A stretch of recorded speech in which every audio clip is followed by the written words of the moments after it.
사람들은 살아가는 동안에 많은 사람들과 어울려서 살아가기 때문에 그 안에서 또한 많은 약속을 하면서 살아갑니다.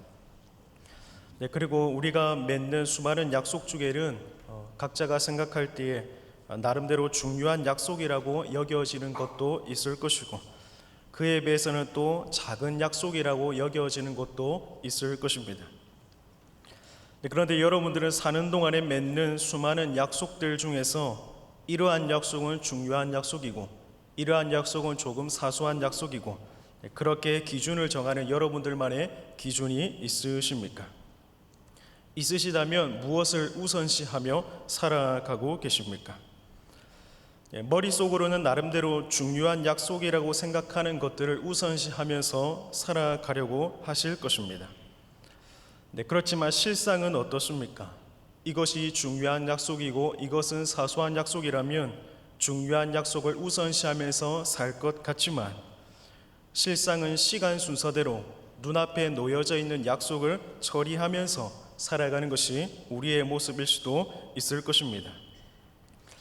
저녁에 중요한 사람을 만나야 하는 약속이 되어 있음에도 점심에 누군가를 만나서 무엇을 먹을까 생각하면서 메뉴를 고민하고 있는 것처럼 말입니다.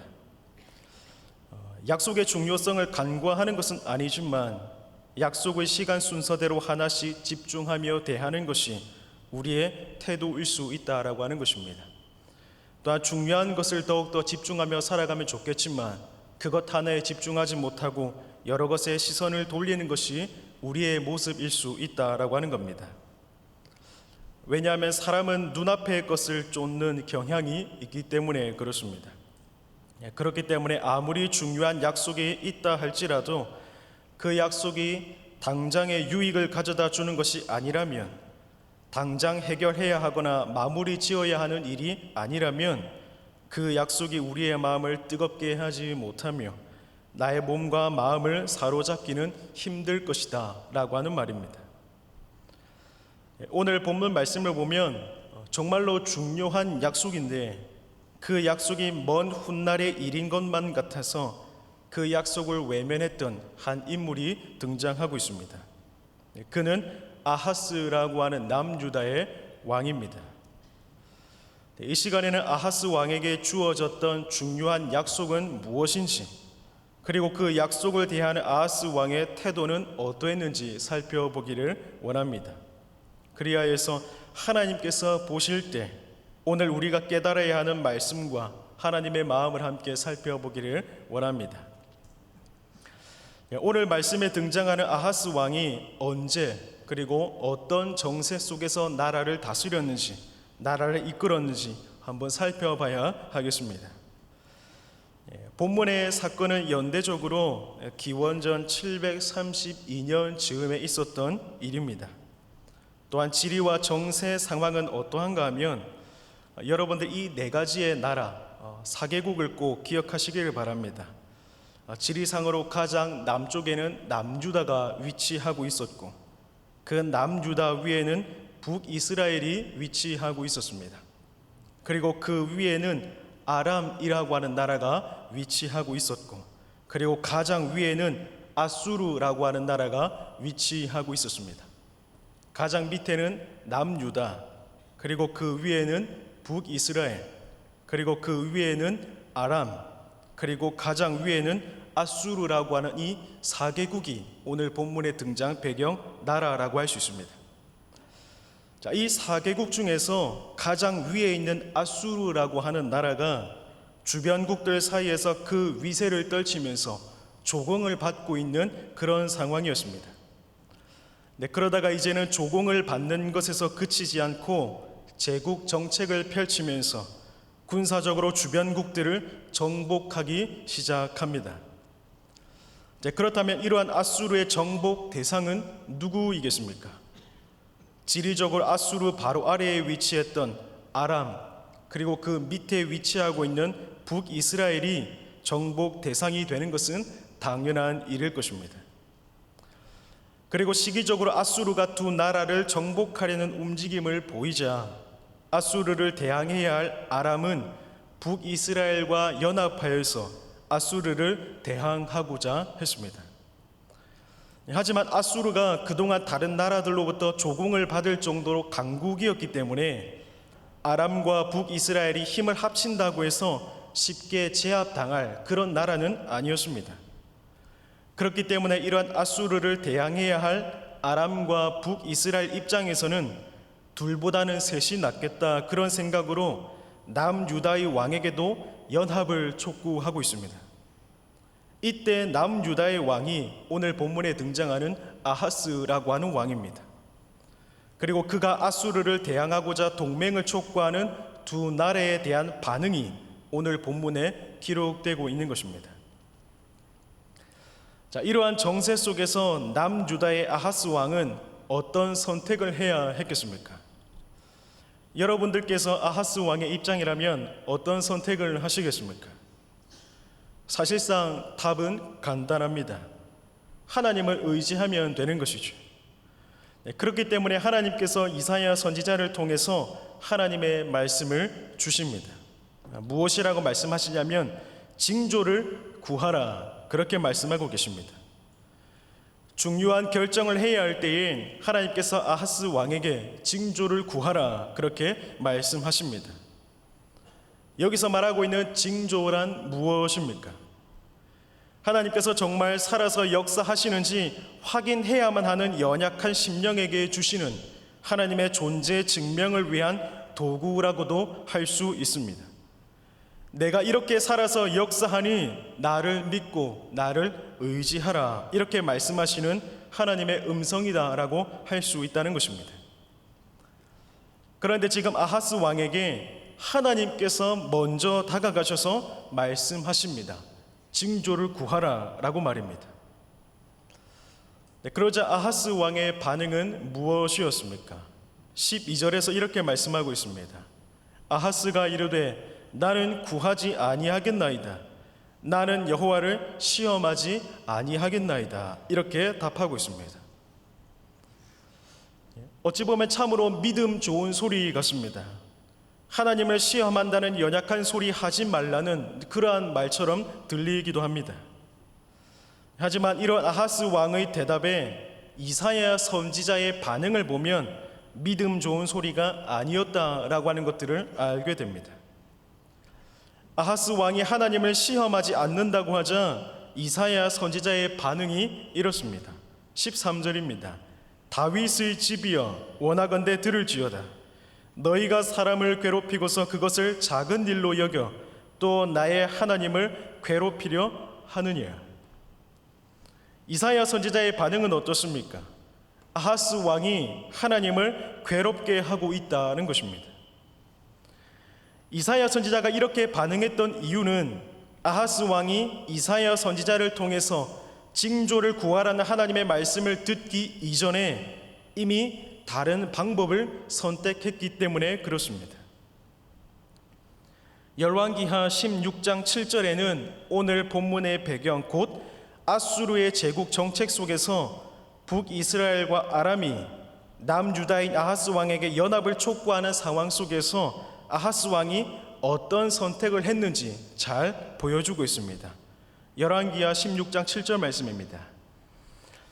아하스가 아수르 왕 디글랏 빌레셀에게 사자를 보내 이르되 나는 왕의 신복이요 왕의 아들이라.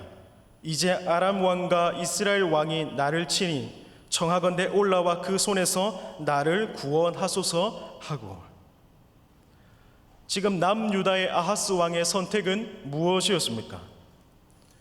아하스가 친히 징조를 구하라 말씀하신 하나님의 음성을 거절한 이유가 무엇이었습니까? 아수르와 손을 잡았기 때문입니다.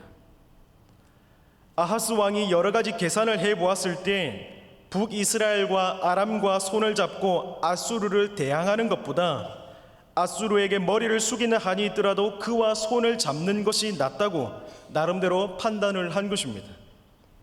그러니 아하스 왕의 입장에서는 강대국 아수르와 손을 잡았기 때문에 하나님의 살아계심과 역사하심을 믿게 만드는 징조를 구할 필요가 없었던 것입니다. 가장 강대국이라고 할 수 있는 아수르와 손을 잡았기 때문에 눈앞에서 나를 위협하는 위협은 사라진 듯 보였고 굳이 특별한 기적이 필요 없다라고 판단했기 때문입니다. 사랑하는 우리 성도 여러분, 본문에서 아하스가 징조를 구하지 않았고 구하라는 말씀조차 거부하려 했던 이유는 하나님께서 내 삶에 개입할 여지를 남기지 않고 인간적인 계산으로 내 삶의 그림을 다 그려놓았기 때문입니다. 물론 각자에게 주어진 인생, 처한 상황에서 최선을 다하는 모습이 당연히 있어야 하겠지만 그것이 하나님의 계획과 이끄심보다 완전할 수 없음을 인정해야 함에도 아하스 왕은 그러한 겸손이 없었던 것입니다. 그런데 그와 동일한 모습이 오늘 우리의 모습은 아닙니까? 하나님을 믿는다고 말하고 하나님을 의지한다고 말은 하지만 정작 하나님께서 말씀을 통하여 내 심령의 변화를 일으키시고 하나님의 뜻을 펼쳐가고자 하시는데 이미 내 삶의 인간적인 개선으로 다 그림을 그려놓고서 그대로 되지 않으면 하나님을 원망하는 모습이 혹시 우리의 모습은 아닙니까? 그때마다 우리의 기도 제목들은 무엇입니까? 아버지의 뜻을 구하는 것이 아니라 현실을 탓하며 하나님을 원망하는 것, 그것이 혹시 우리의 모습은 아닙니까? 친히 징조를 주시겠다 말씀하시는데 이조차도 거부할 만큼 인간적인 계산을 앞세우면서 자기 자신의 판단과 이성적인 사고를 의지했던 이 아하스 왕의 어리석음이 오늘날 우리의 모습일 수 있다는 것입니다. 하나님께서 아하스 왕에게 하나님을 의지하라는 익숙한 내용의 말씀을 징조라고 하시면서 주신 이유가 무엇이겠습니까? 당연하게 생각되고 귀에 익숙한 그 말씀에 정작 순종은 하고 있지 않기 때문입니다. 오늘날 말씀을 들으며 말씀을 묵상할 때 항상 기뻐하라, 쉬지 말고 기도하라, 범사에 감사하라는 말씀과 같이 귀에 익숙한 메시지를 듣고 볼 때에 새로운 것이 없다고 생각하면서 마음의 문을 먼저 닫아버리는 것이 혹시 우리의 모습은 아닙니까? 아하스 왕이 하나님께서 하나님을 의지하라는 말씀을 징조라고 표현하시면서까지 주었음에도 눈 하나 깜짝하지 않은 것처럼 우리조차도 하나님을 향하여 새로운 것이 없다고 마음을 닫고 있는 것은 아닙니까? 그런데 여러분, 말씀이 귀에 익숙한 것처럼 순종도 익숙하십니까? 하나님께서는 당연한 말씀, 익숙한 말씀을 우리에게 주시는 것, 그것은 그것조차도 온전하게 순종하지 못하는 우리의 완악함이 여전히 내재하고 있기 때문입니다. 그러니 당연해 보이는 말씀, 익숙한 말씀에도 나 자신을 복종시키면서 나 자신보다 하나님을 의지하며 내 생각보다 하나님의 생각을 의지하며 하나님의 말씀 앞에 겸손히 반응할 수 있는 저와 여러분이 될 수 있기를 진심으로 바랍니다. 계속해서 본문 말씀을 보면 징조를 거절하는 그 아하스 왕에게 하나님께서는 어쩌면 일방적인 모습으로 징조를 주십니다. 근데 여기서 하나님께서 이사야 선지자를 통해서 주시는 그 징조, 그 약속, 그 메시지가 무엇입니까? 오늘 본문 14절 이하의 말씀입니다. 제가 한번 읽어드리겠습니다. 그러므로 주께서 친히 징조를 너희에게 주실 것이라. 보라, 처녀가 잉태하여 아들을 낳을 것이요 그의 이름을 임마누엘이라 하리라. 그가 악을 버리며 선을 택할 줄 알 때가 되면 엉긴 젖과 꿀을 먹을 것이라. 대저 이 아이가 악을 버리며 선을 택할 줄 알기 전에 내가 미워하는 두 왕의 땅이 황폐하게 되리라. 여호와께서 에브라임이 유다를 떠날 때부터 당하여 보지 못한 날을 너와 내 백성과 내 아버지 집에 임하게 하시리니 곧 아수르 왕이 오는 날이니라. 이 약속의 말씀이 무슨 의미입니까? 아하스 왕이 나라를 다스리는 그때로부터 얼마 후에 있을 일을 한 가지 말씀해 주시고 있고, 거기에 더하여 먼 훗날에 메시아의 탄생이 있을 것이다 라고 하는 말씀을 함께 이야기하고 있는 것입니다. 즉 하나의 말씀인 듯하지만 그 안에는 두 가지의 의미를 담고 있다는 것입니다. 그렇다면 이 임마누엘이라고 하는 말씀의 약수, 그것은 구체적으로 어떤 내용이겠습니까?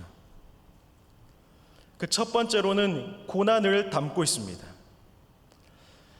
먼저는 아하스 왕이 살던 때로부터 얼마 후에 있을 고난에 대해서 말씀해 주시고 계십니다. 이 고난은 15절 말씀에서 말씀하고 있는 것처럼 엉긴 젖과 꿀을 통해서 알 수가 있습니다. 여기서 엉긴 젖과 꿀은 풍요로운 시대가 임할 것을 이야기하고 있는 것이 아닙니다. 엉긴 젖과 꿀은 생존을 위한 최소한의 양식을 의미한다고 할 수 있습니다. 즉 하나님께서는 한 아기가 태어날 것이다 라고 말씀하시고 계시는데, 그 아기가 자라서 선을 택할 수 있는 시기가 될 정도로 자랄 만큼 어느 정도 시간이 흐르면 아수르와 손잡은 유다에 대한 분노를 가진 이 아람과 북이스라엘이 유다를 괴롭히게 될 것이고, 이 두 왕국 아람과 북이스라엘이 멸망할 것이다 라고 하는 말씀을 이야기하고 있는 것입니다. 그리고 그와 동시에 유다 백성들이 엉긴 젖과 꿀과 같이 최소한의 양식으로 살아야 하는 고난의 때가 임할 것이다, 그렇게 이야기하고 있는 것입니다. 실제로 이 말씀은 북이스라엘과 아람이 멸망하는 것과 아하스가 손을 내밀었던 아수르가 되려 유다를 공격하는 것으로 성취가 됩니다. 물론 아하스 왕이 그 일을 두 눈으로 다 목격한 것은 아니며 본인이 유다를 다스리는 때에 있었던 일은 아니지만, 그럼에도 유다가 아수르에게 공격을 당했고 이로 인해 완전히 패망한 것은 아니라도 침략으로 인해 그만한 고통이 따른 것은 역사적 사실로 성취가 되었습니다. 그리고 또 한 가지, 이 임마누엘 약속이 가지고 있는 한 가지 의미는 먼 훗날에 있을 메시아 탄생에 관한 약속의 말씀입니다. 하나님께서는 한 아기를 주실 것과 그 이름을 임마누엘로 하라 말씀하십니다. 그리고 이 말씀이 주어진 지 700년 하고도 몇십 년이 더 흐른 뒤에 한 아기가 다윗의 자손으로 태어날 것이고, 그 아기가 자라기까지 시간이 흐른 뒤에는 엉긴 젖과 꿀이 상징하는 그 고난이 그에게 따를 것이다 라고 말씀하고 있는 겁니다. 그리고 그 결과로 죄와 사망의 권세를 무너뜨리실 것이다 라고 하는 놀라운 약속의 의미를 지금 임마누엘이라고 하는 약속의 말씀, 그 징조에 담고 있다는 것입니다. 다시 말해서 임마누엘에 관한 이 징조의 말씀, 이 말씀은 아하스 왕 때로부터 머지않아 이루어질 이방 국가에 대한 심판이라고 하는 메시지를 하나 담고 있고, 그와 동시에 메시아가 오실 것이다 라고 하는 약속의 말씀도 함께 담고 있다는 것입니다. 그런데 여러분, 이렇게 이중적인 의미를 가지고 있는 이 징조의 말씀은 결코 가벼운 말씀은 아닙니다. 그런데 그럼에도 불구하고 아하스 왕은 이 징조의 말씀을 들었음에도 불구하고 그 말씀을 외면하고 아수르와 손을 잡고자 했던 그 행동을 왜 돌이키지 않았을까요? 설상 말씀을 듣기 전에 아수르와 손잡았다 하더라도 하나님께서 약속하셨던 이 놀라운 약속의 말씀을 들었다면 아수르와의 보복이 두렵더라도 아수르와 손을 잡았던 것을 놓고 하나님을 의지할 수도 있었을 것입니다. 그런데 아하스 왕은 그렇게 하지 않았다라는 것입니다. 그 이유가 무엇일까요? 하나님께서 직접 약속의 말씀을 주셨는데 그 약속의 말씀을 들었음에도 불구하고 하나님께 시선을 돌리는 것이 아니라 여전히 이방 국가에 시선을 돌리고 있는 모습, 왜 그렇게 했던 것일까요? 그 이유는 하나님께서 말씀하신 징조의 말씀이 아하스 왕에게는 현실적으로 피부에 와닿지 않았기 때문에 그렇습니다. 그 약속의 말씀이 놀라운 말씀이라고는 할 수 있겠지만 아하스 왕 자기 자신과는 관련이 없는 일로 여겼기 때문입니다. 본문을 보면 하나님께서 징조의 말씀을 주시지만 그 말씀이 지금 당장에 이루어질 일이 아니고 나중에 이루어질 일이다라고 아하스 왕이 여겼기 때문입니다. 우리가 말씀에서 보았던 것처럼 하나님께서 약속하셨던 그 한 아기가 나고 자라기까지 시간이 필요하다라고 생각했던 것입니다. 그 일이 아하스 왕 본인 때에는 일어나지 않을 것이다, 그렇게 생각했던 것입니다. 아하스 왕에게 이 약속의 말씀은 놀라운 말씀이라고 할 수 있겠지만 지금 자기 자신에게 필요한 말씀, 자기 자신에게 와닿는 말씀이 아니라 먼 미래에 있을 말씀이다, 그렇게 여겼던 것입니다. 이러한 태도는 약속의 가치와 중요성보다 시간적으로 가까운 일, 눈앞에 맞닥뜨리는 일을 더욱 중요시하는 그러한 인간의 연약한 모습이 그대로 작용했다라고 할 수 있습니다. 사랑하는 성도 여러분, 본문이 보여주고 있는 이 아하스 왕의 모습이 지금 또한 저와 여러분들의 모습과 닮아 있지는 않습니까?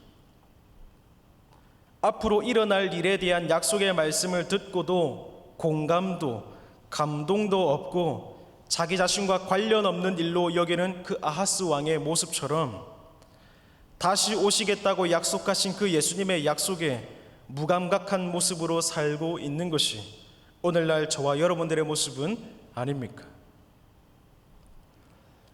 여러분들 가운데 다시 오실 예수님을 기다리면서 하루하루 긴장과 기대 가운데 살고 있다고 자신 있게 말씀하실 수 있는 분이 계십니까? 오늘이 마지막인 것처럼 주님 앞에 두렵고 떨림으로 살고 있다고 자신 있게 말씀하실 수 있는 분이 계십니까? 다시 오시겠다고 말씀하신 주님의 말씀을 붙잡고 머리만이 아니라 마음으로 삶의 현실 속에서 반응하며 순종하며 따르는 것이 우리 삶 속에서는 결코 쉬운 일이 아니라는 것입니다. 그렇기 때문에 하나님께서는 아하스 왕을 깨우시려고 일방적으로 징조의 말씀을 허락하셨던 것입니다. 그리고 그 당연한 약속의 말씀을 지금 이 순간에도 저와 여러분들에게 말씀하고 계시는 것입니다. 자, 그렇다면 이 징조의 말씀을 통해서 하나님께서 아하스 왕과 오늘 우리에게 원하시는 것은 또한 무엇이었을까요? 이 징조의 말씀을 듣는 오늘 우리에게 하나님께서는 무엇을 깨닫게 하려고 하셨던 것일까요? 그것을 두 가지로 나누어서 생각할 수가 있습니다. 첫 번째는 무엇이냐면 징조의 말씀은 그 대상이 우리라는 것입니다. 하나님의 약속의 말씀, 그 약속의 말씀의 대상은 바로 우리라는 것입니다. 징조의 말씀이 아하스 왕과 상관없는 말씀이 아니라 아하스 왕을 포함한 그분의 백성들, 곧 우리가 해당되는 말씀이다라고 하나님께서는 알려주시고 계십니다. 오늘 본문 13절을 보면 아하스 왕에게 징조의 말씀을 주실 때 아하스를 뭐라고 부르고 있습니까? 다윗의 집이여 라고 부르고 있습니다. 하나님께서 아하스 왕에게 징조의 말씀을 허락하시는데 그를 다윗의 집이라고 부르시는 이유가 무엇이겠습니까? 다윗의 후손으로 오실 메시아가 오기까지의 과정에 아하스가 포함된다는 사실을 의도적으로 말씀하고 계시는 것입니다. 다윗의 후손으로 오실 메시아는 어느 날 갑자기 이 땅에 오시는 것이 아니라 아하스 왕이라고 하는 과정을 지나서 오신다라고 하는 사실을 알려주고 계셨던 것입니다. 메시아의 오심은 불신앙으로 가득 찬 아하스 왕과는 상관없는 약속의 말씀이 아니라 아하스 왕을 포함한 아하스 왕이라는 과정을 지나서 오실 분이기 때문에 아하스 왕은 하나님의 징조의 말씀을 훗날에 일어날 어떠한 일이 아니라 이 약속은 나를 통해서 나를 지나서 이루어질 하나님의 일이었다라고 하는 사실을 반드시 믿어야 했다는 것입니다. 그러나 아하스는 이 사실을 믿지 못했습니다. 약속의 말씀이 자신과 때려야 뗄 수 없음을 믿었다면 약속의 성취를 위해서 자신과 자신의 민족인 유다, 곧 다윗의 후손들을 적국의 손으로부터 남겨주실 하나님을 신뢰하면서 세상의 힘 앞에서도 담대하게 살아갈 수 있었을 것입니다. 마태복음 1장 9절에서 이렇게 말씀하고 있습니다. 우시야는 요담을 낳고 요담은 아하스를 낳고 아하스는 히스기야를 낳고 이렇게 말씀하고 있습니다. 아하스 왕이 예수님의 족보에 자신의 이름이 기록될 줄 알고 소망했다면, 그렇게 일을 이루어 가실 하나님을 전적으로 믿었다면 아수르를 의지하지는 않았을 것입니다. 그러나 아하스는 자기 자신이 이와 같이 중요한 인물이라는 사실, 가치가 있다는 사실을 전혀 깨닫지 못했던 것입니다. 사랑하는 성도 여러분, 2000여 년 전에 이 땅에 인간의 몸을 입고 오신 예수님께서 다시 오시겠다고 약속하신 말씀을 지금 어떻게 대하고 계십니까? 그저 먼 훗날에 일어날 여러 사건 중에 하나로만 생각하고 오늘의 나와는, 지금의 나하고는 전혀 상관없는 말씀으로 여기고 계시지는 않습니까? 그러나 예수님께서는 분명하게 말씀하셨습니다. 우리와 함께 하신다고 말입니다. 어떤 모양이든지 우리와 함께 하시면서 다시 오실 그날을 우리를 통해서 준비하고 계심을 하나님께서 말씀하셨다라는 것입니다.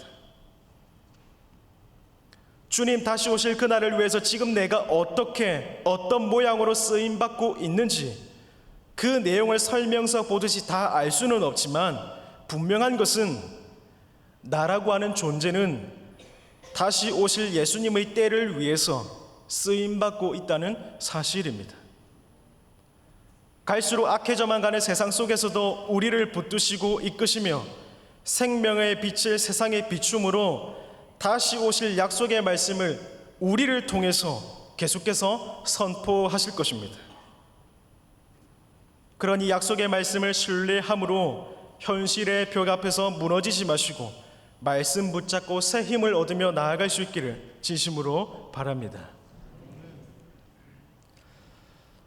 계속해서 오늘 본문 말씀인 이 임마누엘 약속을 통해서 하나님께서 우리가 깨닫기를 원하시는 또 하나의 메시지는, 하나님의 약속은 오늘이라는 시간을 포함한다는 것입니다. 하나님의 약속은 오늘 우리가 살고 있는 이 시간을, 이 하루를 포함한다는 것입니다. 본문 16절 말씀을 보면 이렇게 말씀하고 있습니다. 대저 이 아이가 악을 버리며 선을 택할 줄 알기 전에 내가 미워하는 두 왕의 땅이 황폐하게 되리라. 이 말씀은 현재 유다의 아하스 왕이 아람과 북이스라엘의 연합 제안에 거절함으로 그 두 나라와 사이가 더욱 틀어진 상황입니다. 그럼에도 그 두 나라가 오히려 패망할 것이라는 약속의 말씀을 담고 있다고 말씀드렸습니다. 즉 본문의 징조의 말씀은 그 말씀을 듣고 있는 아하스 왕의 재위 기간과 동떨어진 말씀, 또한 상관없는 말씀이 아니라 그 당시 상황의 연장선상에 놓여 있다는 것을 이 말씀이 보여주고 있는 것입니다. 다시 말해서 아하스 왕이 북이스라엘과 아람과 적대적인 상황이 아니라 잘 지내고 있는데 어느 날 갑자기 그 두 나라가 패망하는 것이 아니라는 것입니다. 지금 너가 보고 있는 것처럼 두 나라와 사이가 좋지 않은데 너를 적대하고 있는데 그 두 나라가 나중에 패망할 것이다, 이렇게 하나님께서 말씀하고 계신 겁니다. 지금 너를 적대하고 있는 두 나라라고 하나님께서 분명하게 말씀해 주셨습니다. 아하스가 살고 있는 그 하루하루, 두 나라를 적대시하면서 살아가고 있는 그 하루하루를 하나님께서는 약속의 말씀 속에 포함시켰다라고 하는 것입니다. 또한 말씀을 계속해서 보면 본문에서는 이렇게 말씀하고 있습니다. 내가 미워하는 두 왕의 땅이 황폐하게 되리라, 이렇게도 말씀하십니다. 하나님께서는 이 말씀을 통해서 지금 아하스가 그 두 나라를 적대시하고 있다, 미워하고 있다, 이 사실을 굳이 이 말씀에 집어넣고 계시다라고 하는 겁니다. 그러니까 아하스 왕이 겪고 있는 현재의 상황이 앞으로 일어날 사건과 이어져 있다는 사실을 하나님께서 말씀해 주시고 계신 것입니다. 또한 17절 말씀도 한번 보십시오. 17절에서 유다가 당할 고난에 대해서 말씀하시면서 너와 내 백성과 내 아버지의 집에 임하게 하시리니 이렇게 말씀합니다. 고난의 대상에 대해서 말씀하실 때 너라고 표현된 아하스를 이 말씀에 굳이 집어넣고 계십니다. 하나님께서는 현재를 살아가고 있는 그 아하스 왕에게 앞으로 일어날 징조의 말씀은 너하고 연결되어 있다, 그렇게 말씀하고 계시다라고 하는 겁니다. 즉 본문의 징조의 말씀은 오늘날 뜬금없이 일어날 일이 아니라 오늘이라고 하는 시간의 연장선상 중에서 오늘날 일어날 일일 것이다 라는 말씀입니다. 그래서 예수님께서 우리에게 무엇이라고 말씀하십니까? 마태복음 24장에서는 노아는 홍수를 대비하여 방주를 만드는 동안 사람들은 장가 들고 시집가고 있었다고 말씀하십니다. 그리고 44절에서 이렇게 말씀하십니다. 이러므로 너희도 준비하고 있으라. 생각하지 않은 때에 인자가 오리라. 주님께서 뭐라고 말씀하고 계십니까? 준비하라, 그렇게 말씀하고 있는 겁니다. 너가 살고 있는 이 하루하루가 약속의 말씀에 포함되어 있다. 너가 살고 있는 이 하루하루, 너가 준비하며 살아가는 이 하루하루가 약속이 이루어지고 있는 그 시간 속에 포함되어 있다, 그렇게 말씀하고 계시는 겁니다. 그날을 맞이하기 위해서 준비하는 오늘이라는 시간이 주님 다시 오실 약속의 때에 포함이 된다는 것입니다. 오늘 저와 여러분들이 살아가고 있는 이 하루라고 하는 시간이 주님께서 약속하셨던 그 약속의 말씀과 무관한 시간이 아니라는 것입니다. 마찬가지로 아하스 왕은 메시아의 오심을 위해서 주어진 삶의 자리에서 그분의 오심을 기다리는 오늘을 살아야 했으며, 동시에 적대국이 되어버린 두 나라의 패망을 아수르의 힘을 의지하는 그런 본인의 선택으로 이루어가는 것이 아니라 하나님께서 어떻게 이루어 가실지를 기대하면서 소망하는 마음으로 인내하는 하루하루를 살아가야 했던 것입니다. 그것이 하나님의 약속, 그 말씀을 받은 주의 백성이 살아갈 삶의 모습이라는 것입니다. 오늘 말씀을 시작하면서 약속에 관한 말씀을 드렸습니다. 사는 동안 무수히 많은 약속을 맺으며 살아가는데 그 약속을 대하는 우리의 태도는 중요한 것보다는 눈앞에 놓여진 것들을 우선시하는 경향이 있을 수 있다, 그렇게 말씀드렸습니다. 그래서 정작 중요한 것을 놓치고 살고 있을 수 있다는 것입니다. 여러분, 저와 여러분들에게 가장 중요한 약속은 무엇입니까? 다시 오시겠다고 말씀하신 예수님의 말씀보다 중요한 약속이 있으십니까? 눈앞의 현실도 중요하지만 그보다 더 중요한 것은 다시 오시겠다고 약속하셨던 그 예수님의 약속이며, 우리는 그 약속을 받은 자로서 기다리며 소망하는 것, 그것이 오늘을 살아가는 우리의 모습이어야 한다라는 것입니다. 저와 여러분들에게 예수님의 재림 약속은 아하스 왕에게 임마누엘 약속과 같이 먼 훗날에 이루어질 나와 상관없는 약속이 아니기를 바랍니다. 다시 오시겠다고 약속하신 그 말씀은 오늘 우리에게 하신 약속이며, 그 약속의 성취는 하루하루 그 약속을 기다리는 성도의 삶, 거룩한 신부의 삶과 연속 선상에 놓여 있다는 사실을 결코 잊지 마시기를 바랍니다. 마지막으로 이 질문을 드리고 말씀을 맺겠습니다. 여러분들은 다시 오실 예수님을 기다리는 거룩한 신부로 살고 계십니까? 여러분들 마음에 주님을 기다리는 애틋한 마음, 떨리는 마음, 기대하는 마음이 있으십니까? 저와 여러분들을 위해서 다시 오시겠다고 약속하신 그 약속의 말씀이 나와 맺으신 약속이며 오늘 일하는 시간은 그 약속의 성취를 위한 과정이라고 생각하고 믿고 살아갈 수 있는 저와 여러분의 귀한 삶이 될 수 있기를 진심으로 바랍니다. 함께 기도하겠습니다. 주님 참 감사합니다. 하나님 보실 때에 연약한 것 투성인 우리를 하나님의 자녀로 불러주시고 놀랍고 귀한 약속의 대상으로 삼아주심에 참으로 감사합니다. 오늘 하루하루를 살아가면서 주님 다시 오실 그날을 날마다 소망하며 인내하며 기다리게 하시고 주님을 기다리는 그 애틋한 마음이 날마다 샘솟게 하여 주시옵소서. 살아가는 여정 속에 흔들리며 때론 낙심될 때가 많겠지만 나를 반기며 맞아주실 주님을 약속을 기다리면서 소망하면서 모든 것들을 다 이겨낼 수 있는 주의 존귀한 자녀들 될 수 있도록 주님께서 역사하여 주시옵소서. 감사드립니다. 예수님의 이름으로 기도드립니다.